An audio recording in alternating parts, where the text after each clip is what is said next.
अब हम बात करेंगे हार्ट अटैक से रिलेटेड जो दवाइयाँ हैं उसके बारे में। ज़्यादातर पेशेंट्स को हार्ट अटैक के बाद लगभग 5 से 7 दवाइयाँ चलती हैं। कई पेशेंट्स के दिमाग में होता है कि कितने दिन का कोर्स रहेगा। यूजुअली हार्ट अटैक के पेशेंट्स में कोई कोर्स का सिस्टम नहीं रहता।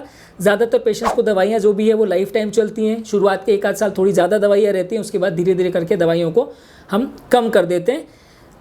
ज़्यादातर पेशेंट्स को अगर ब्लड प्रेशर वो 120-130 के आसपास अगर मेंटेन कर रहे हैं, शुगर 100 से 150 के बीच में मेंटेन कर रहे हैं, तो पोस्ट प्लास्टिक पीरियड में चलता है। ज़्यादातर पेशेंट्स में हम बीपी, शुगर और कोलेस्ट्रॉल के कंट्रोल में शुरुआती पीरियड में बहुत ज़्यादा स्ट्रिक्ट नहीं रहते हैं, क्योंकि इस दौरान पेशेंट का लाइफस्टाइल काफ़ी हद तक चेंज हो जाता है। तो पेशेंट को बहुत ज़्यादा स्ट्रिक्ट अगर हम कंट्रोल करते हैं कोई भी चीज़ को, तो पेशेंट को साइड इफ़ेक्ट्स होने का चांस थोड़ा ज़्यादा रहता है। इसलिए एंजियोप्लास्टी होने के पहले 15 दिन या 1 महीने हम ये सब बीपी, शुगर और कोलेस्ट्रॉल के कंट्रोल्स में इतना ज़्यादा स्ट्रिक्ट नहीं रहते। हार्ट अटैक की बीमारी ज़्यादातर कोलेस्ट्रॉल रिलेटेड होती है, इसलिए कई पेशेंट्स हमसे पूछते हैं कि ब्लड कोलेस्ट्रॉल लेवल हमारा कितना है, और एंजियोप्लास्टी जब हमारा किया उस समय हमारा कोलेस्ट्रॉल लेवल्स क्यों चेक नहीं किया गया। यूजुअली हम हार्ट अटैक में जैसे ही पेशेंट हमारे पास आता है तो तुरंत ही हम उसे कोलेस्ट्रॉल कम करने की दवा दे ही देते हैं। इसलिए अगर हम पहले 2-4 दिन या पहले 10 दिन में आपका अगर ब्लड लेवल्स चेक करेंगे भी तो रिपोर्ट्स गलत ही आएंगी। और हार्ट अटैक में अपने आप भी थोड़ा कोलेस्ट्रॉल लेवल्स बॉडी के कुछ मैकेनिज्म होते हैं जिसकी वजह से वो वेरी कर सकता है। तो वैसे पेशेंट्स में अगर हम कोलेस्ट्रॉल लेवल्स चेक करते भी हैं तो भी रिपोर्ट ज़्यादातर ठीक नहीं आती है। मेडिसिन से कोलेस्ट्रॉल लेवल्स कितना कंट्रोल हो रहा है ये देखने के लिए हम यूजली लिपिड प्रोफाइल लगभग 1 से 2 महीने के बाद करते हैं। तुरंत करने का इतना ज़्यादा फायदा नहीं होता है, कई बार रिपोर्ट्स गलत ही आती हैं पेशेंट की। पेशेंट्स कई बार ये भी पूछते हैं कि मुझे अगर बिल्कुल ठीक लग रहा है तो क्या तो भी दवा हमें कंटिन्यू रखने की ज़रूरत है। ऐसे पेशेंट्स को मैं यही कहूँगा कि ये दवाइयाँ आपके सिम्टम रिलीफ के लिए नहीं है, ये आपको लॉन्ग टर्म बेनिफिट देने के लिए है।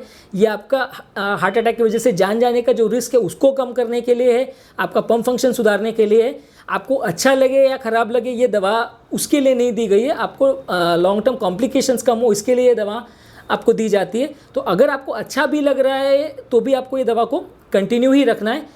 हार्ट के अलावा अगर आपकी पुरानी कोई नॉन कार्डियक मेडिसिन चल रही है, कोई और दूसरी बीमारी से रिलेटेड मेडिसिन चल रही है, तो एक बार अपने डॉक्टर से डिस्कस कर लीजिए। ज़्यादातर मेडिसिन को कंटिन्यू रखने में दिक्कत नहीं आती है। ब्लड प्रेशर से रिलेटेड मेडिसिन यूजली ना लें, और ज़्यादातर शुगर की मेडिसिन भी अगर आप ले रहे हैं तो अपने डॉक्टर से डिस्कस कर लीजिए, क्योंकि कई बार 2 मेडिसिन एक साथ लेने से ज़्यादा साइड इफ़ेक्ट्स होने का रिस्क रहता है।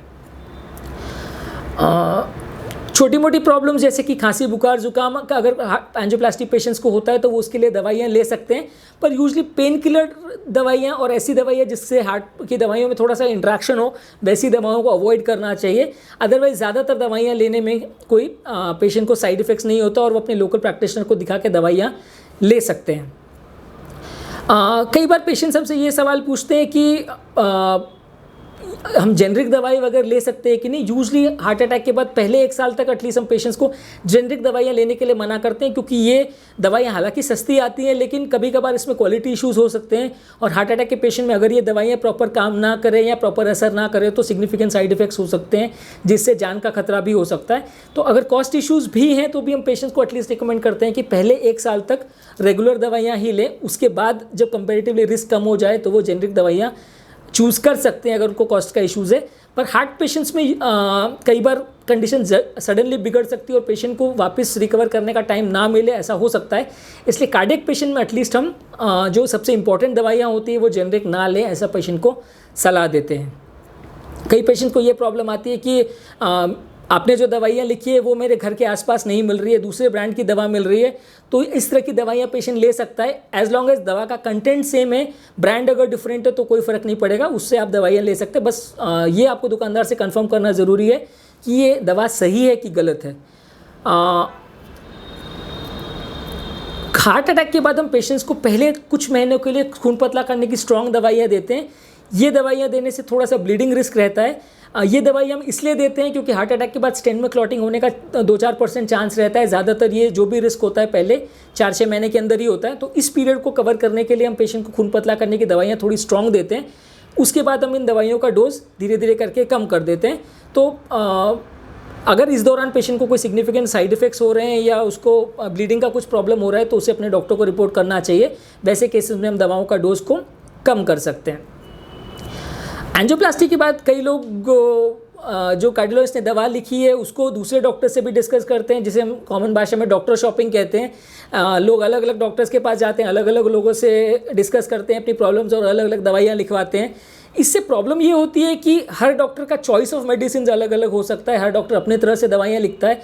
मैं ऐसा नहीं कहता कि ये डॉक्टर सही दवा लिख रहा है या वो डॉक्टर गलत दवा लिख रहा है, पर इसमें हर डॉक्टर की प्रेफरेंसेस अलग होती हैं और बार बार ये मेडिसिन को चेंज करने से पेशेंट को उस दवा से एडजस्ट होने का या हैबिचुएट होने का टाइम नहीं मिलता, जिससे कि दवा का एक्चुअल जो बेनिफिट होना चाहिए वो हो ही नहीं पाता है और पेशेंट को रादर नुकसान होता है। तो इस तरह के पेशेंट्स को अगर सिग्निफिकेंट प्रॉब्लम्स है तो जो डॉक्टर ने उनको वो दवाइयाँ लिखी उसी के साथ डिस्कस करना चाहिए। मल्टीपल डॉक्टर से बार बार ओपिनियन लेके बार बार दवाइयों को चेंज करने से पेशेंट को उल्टा नुकसान होता है। ज़्यादातर पेशेंट्स को ये दवाइयाँ लाइफ टाइम चलती है, इसलिए हम पेशेंट्स को रिकमेंड करते हैं कि वो दवाइयाँ याद रहें। इसके लिए मोबाइल पर रिमाइंडर या ऐसा कुछ ड्रग के बॉक्सेस बना सकते हैं, जिससे कि वो दवाई किस टाइम पर लेना है और कितनी दवाइयाँ लेना है उनको याद रहे। पर फिर भी कभी कभी पेशेंट्स का ऐसा होता है कि वो एक आध दवा का डोज भूल जाते हैं या 1-2 घंटे दवा मिस हो जाती है। ज़्यादातर इससे पेशेंट को सिग्निफिकेंट प्रॉब्लम नहीं होता, क्योंकि ये दवाइयाँ का असर लगभग 24 से 48 घंटे तक कंटिन्यू मेंटेन रहता है। तो इसलिए अगर 2-4 घंटे दवा का डोज अगर आगे पीछे हो भी जाए तो फ़र्क नहीं पड़ता, इसके लिए कोई टेंशन लेने की ज़रूरत नहीं। पर हाँ, पूरे दिन के लिए दवा मिस नहीं होनी चाहिए। जब भी आपको याद आए आप तुरंत वो दवा ले लें तो अच्छा है। दवा का डोज पूरे 1-2 दिन तक अगर हम मिस करते हैं तो फिर बॉडी में फ्लक्चुएशंस आना चालू हो जाते हैं। बीपी, शुगर, कोलेस्ट्रॉल और खून पतला का जो लेवल्स है वो फ्लक्चुएट करना चालू करते हैं, तो फिर साइड इफ़ेक्ट्स होने का खतरा बढ़ जाता है। 1-2 घंटे अगर आगे पीछे हो डोजेज या इससे कोई फ़र्क नहीं पड़ता। दूसरा, कई लोग को ये भी डाउट रहता है कि दवा खाने से पहले लें या खाने के बाद लें, इससे बहुत फ़र्क पड़ेगा। हार्ट के पेशेंट्स में और हार्ट की दवाइयों में यूजली बहुत ज़्यादा फ़र्क नहीं पड़ता, सिवाय एस्प्रिन के या एसिडिटी रिड्यूस करने के मेडिसिन के या शुगर वाली दवाओं के।